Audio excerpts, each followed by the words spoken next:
श्री कृष्ण कहते हैं कि प्रत्येक व्यक्ति इस भौतिक शरीर रूपी रथ पर आरूढ़ है और बुद्धि इसका सारथी है। मन इसकी लगाम है तथा इंद्रियां घोड़े हैं। इस प्रकार मन तथा इंद्रियों की संगति से यह आत्मा सुख या दुख का भोगता है। मृत्यु के समय जीव द्वारा विकसित की गई चेतना उसे दूसरे शरीर में ले जाती है। कौन क्या कर रहा है, कैसे कर रहा है और क्यों कर रहा है, इन सब से आप जितना दूर रहेंगे उतना ही आप खुश रहेंगे।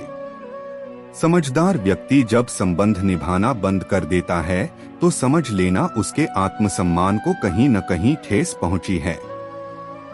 अहंकार, घमंड, क्रोध और निष्ठुरता ये अज्ञान से उत्पन्न हुए आसुरी प्रकृति के लोगों के गुण हैं। इनका त्याग करना ही हमें अच्छा इंसान बनाता है।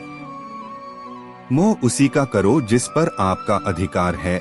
जिस पर आपका अधिकार ही नहीं है उसका मोह भी नहीं करना चाहिए। विषयों और वस्तुओं के बारे में सोचते रहने से मनुष्य को उनसे आसक्ति हो जाती है।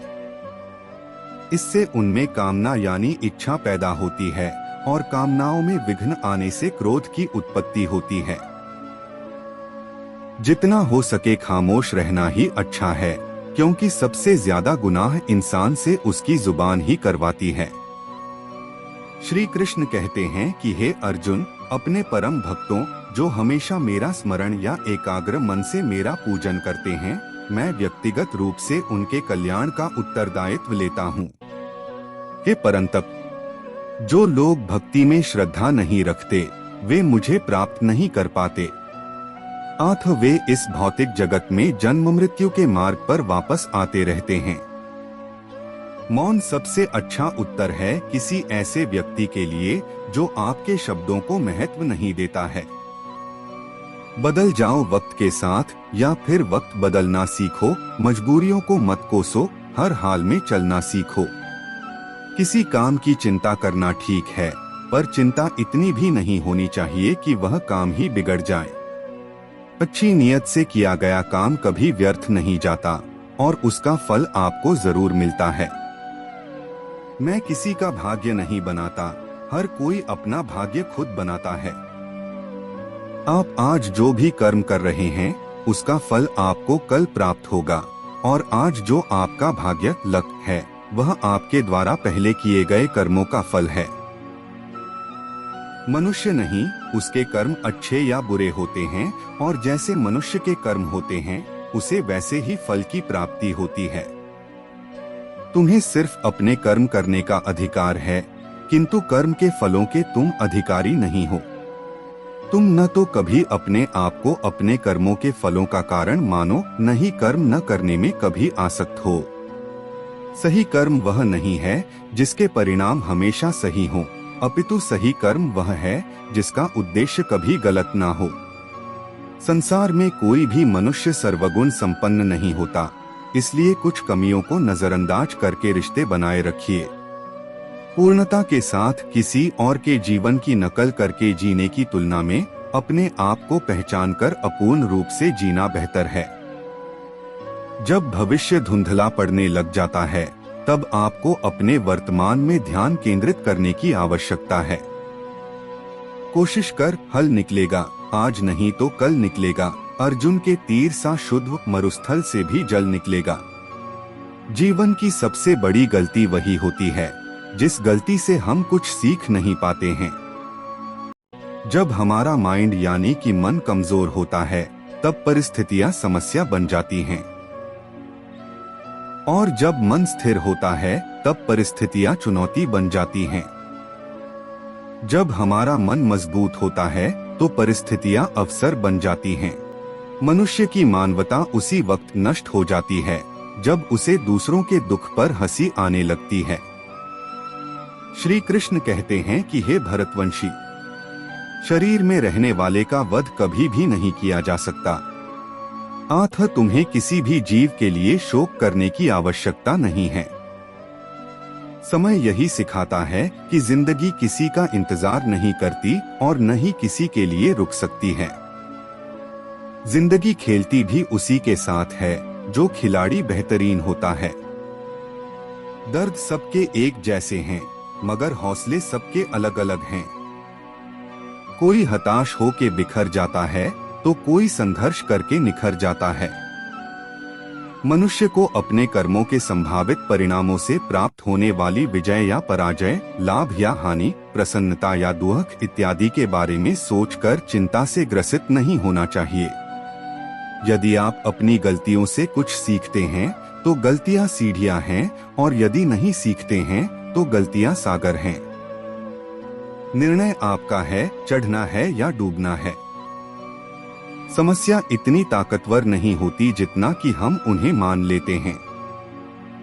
कभी सुना है कि अंधेरे ने सुबह को होने ही नहीं दिया। गलतियां ढूंढना गलत नहीं है, बस शुरुआत खुद से होनी चाहिए। जरूरी नहीं हर बार आपके शब्दों को सही समझा जाए, इसलिए कभी कभी चुप रहना ही ज्यादा बेहतर होता है। जो जितना अधिक शांत होता है वो उतनी ही गहराई से अपनी बुद्धि का प्रयोग कर सकता है। निंदा से घबराकर अपने लक्ष्य को कभी न छोड़े, क्योंकि लक्ष्य मिलते ही निंदा करने वालों की राय बदल जाती है। आपकी हार और जीत आपकी सोच पर निर्भर करती है, इसीलिए मान लो तो हार होगी और ठान लो तो जीत होगी। सबसे समझदार और स्थिर बुद्धि वाला व्यक्ति वही है जो सफलता मिलने पर अहंकार में नहीं आता और विफलता में गम में नहीं डूब जाता। प्रशंसा हो रही हो तो ज्यादा सावधान रहने की जरूरत है। जीवन में कभी भी किसी से अपनी तुलना मत कीजिए, आप जैसे हैं सर्वश्रेष्ठ हैं। सच है, विपत्ति जब आती है कायर को ही दहलाती है। सूरमा नहीं विचलित होते, एक क्षण भी धीरज नहीं खोते। विघ्नों को गले लगाते हैं, कांटों में राह बनाते हैं।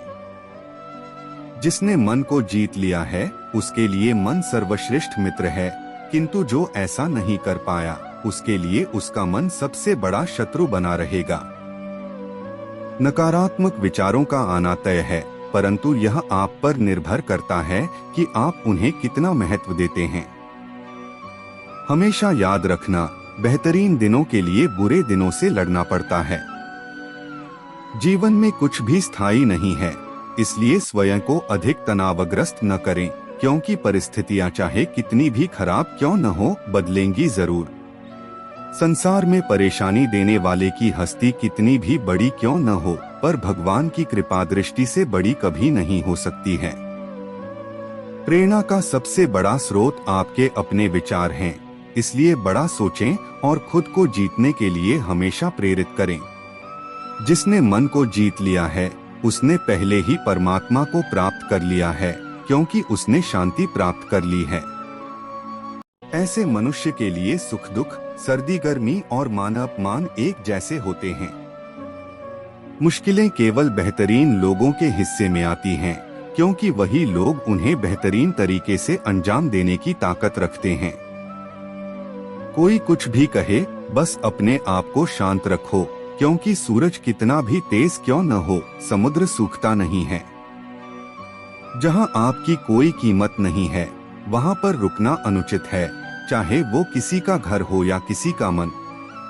जब कोई हाथ और साथ दोनों ही छोड़ देता है तब कुदरत कोई न कोई उंगली पकड़ने वाला भेज देता है, उन्हीं का नाम कान्हा है।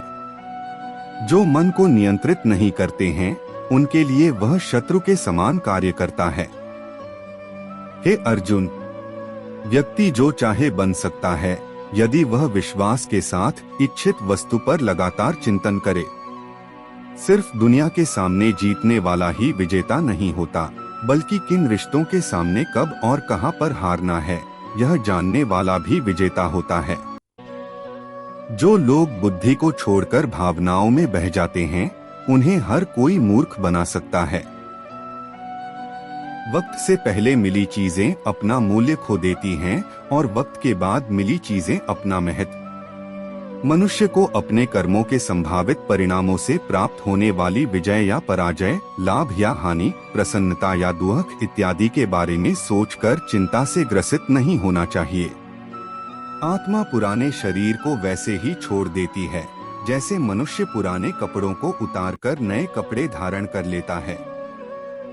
जैसे जल में तैरती नाव को तूफान उसे अपने लक्ष्य से दूर ले जाता है, ठीक वैसे ही इंद्रिय सुख मनुष्य को गलत रास्ते की ओर ले जाता है। आपका विश्वास एक पर्वत को भी खिसका सकता है, लेकिन आपके मन का संदेह दूसरा पर्वत खड़ा कर सकता है। हमारा खुद पर विश्वास होना बहुत ही जरूरी है, क्योंकि हम अपने रास्ते पर खुद चलते हैं। वक्त कभी भी एक जैसा नहीं रहता है, उन्हें रोना भी पड़ता है जो बेवजह दूसरों को रुलाते हैं। अपनी इच्छा शक्ति के माध्यम से अपने आप को नई आकृति प्रदान करें। कभी भी स्वयं को अपनी आत्म इच्छा से अपमानित न करें। इच्छा एकमात्र स्वयं का मित्र होता है और इच्छा ही एकमात्र स्वयं का शत्रु है। अपनी पीड़ा के लिए संसार को दोष मत दीजिए, अपने मन को समझाओ, तुम्हारे मन का परिवर्तन ही तुम्हारे दुखों का अंत है। खुद को कमजोर कभी नहीं समझना चाहिए। अगर आप गिरते हैं तो उठने का प्रयास करो, लड़ो, पूरी निष्ठा से अपना कर्तव्य कर्म निभाओ, बाकी सब मुझ पर छोड़ दो। हो सकता है हर दिन अच्छा ना हो, लेकिन हर दिन में कुछ अच्छा जरूर होता है। धैर्य रखिए, कभी कभी आपको जीवन में सबसे अच्छा पाने के लिए सबसे बुरे दौर से गुजरना पड़ता है। दो प्रकार के व्यक्ति इस संसार में स्वर्ग से भी ऊपर स्थित होते हैं। एक वो जो शक्तिशाली होकर भी क्षमा कर देते हैं, और दूसरे वो जो दरिद्र होकर भी कुछ दान करते हैं। प्रेम शरीर या सुंदरता को देखकर नहीं होता है, प्रेम हृदय से होता है। जहाँ दो हृदय मिल जाएं, वहीं प्रेम जन्म लेता है। किसी भी व्यक्ति को अच्छे से जाने बिना दूसरों की बातें सुनकर उसके प्रति कोई धारणा बना लेना मूर्खता है। अगर साफ नियत से मांगा जाए तो ईश्वर नसीब से बढ़कर देता है। जब भी विनाश होने का प्रारंभ होता है, शुरुआत वाणी के संयम खोने से होती है। जीवन में सब कुछ खत्म होने जैसा कुछ भी नहीं होता, हमेशा एक नई शुरुआत हमारा इंतजार कर रही होती है। जीवन में यदि खुश रहना है तो अधिक ध्यान उस चीज पर दें जो आपके पास है, उस पर नहीं जो दूसरों के पास है। उस दिन हमारी सारी परेशानियां खत्म हो जाएंगी, जिस दिन हमें यकीन हो जाएगा कि हमारा सारा काम ईश्वर की मर्जी से होता है। विपत्ति में धैर्य, वैभव में दया और संकट में सहनशीलता ही श्रेष्ठ व्यक्तियों के लक्षण हैं। जो व्यक्ति स्पष्ट और सीधी बात करता है, उसकी वाणी कठोर जरूर होती है, लेकिन वह कभी किसी के साथ छल नहीं करता। जो अच्छा लगे उसे ग्रहण करो और जो बुरा लगे उसका त्याग, फिर चाहे वह विचार हो, कर्म हो या मनुष्य। बुराई बड़ी हो या छोटी हमेशा विनाश का कारण बनती है, क्योंकि नाव में छेद छोटा हो या बड़ा नाव को डुबा ही देता है। परिवार और समाज दोनों ही बर्बाद होने लगते हैं जब समझदार मौन और नासमझ बोलने लगते हैं। आप वापस नहीं जा सकते हैं और शुरुआत को नहीं बदल सकते हैं, लेकिन आप जहां हैं वहीं से शुरू कर सकते हैं और अंत को अवश्य बदल सकते हैं। जब उम्मीदें टूटने लगें, कोई रास्ता दिखाई न दे तो एक बार भगवद गीता की शरण जरूर ले लेना। जिंदगी को हमेशा मुस्कुराकर जियो, क्योंकि आप नहीं जानते कि यह कितनी बाकी है। मैं विधाता होकर विधि के विधान को नहीं डाल सका। मेरी चाह राधा थी और चाहती मुझको मीरा थी, पर मैं रुक्मणी का हो गया। जो सत्य की राह पर चलते हैं, उनकी जीत का शंखनाद स्वयं प्रभु करते हैं। उनकी तकलीफों का समाधान भी वही निकालते हैं। जब समस्याओं पर ध्यान लगाओगे तो लक्ष्य दिखना बंद हो जाएगा, और जब लक्ष्य पर ध्यान लगाओगे तो समस्याएं दिखने बंद हो जाएंगी। आपके कर्म ही आपकी पहचान है, वरना एक नाम के हजारों इंसान हैं। संदेह करने वाले लोगों को प्रसन्नता ना इस लोक में मिलती है और ना ही किसी अन्य लोक में। परमात्मा कहते हैं, भाग्य से जितनी ज्यादा उम्मीद करोगे वह उतना ही ज्यादा निराश करेगा, और कर्म पर जितना जोर दोगे वह हमेशा उम्मीद से ज्यादा देगा। मेरा तेरा, छोटा बड़ा, अपना पराया मन से मिटा दो, फिर सब तुम्हारा है और तुम सबके हो। इतिहास कहता है कि कल सुख था, विज्ञान कहता है कि कल सुख होगा, लेकिन धर्म कहता है कि अगर मन सच्चा और दिल अच्छा है तो हर रोज सुख होगा। दोस्तों, मैं आशा करता हूँ यह वीडियो आपको पसंद आया होगा। वीडियो को पूरा देखने के लिए आपका बहुत बहुत धन्यवाद।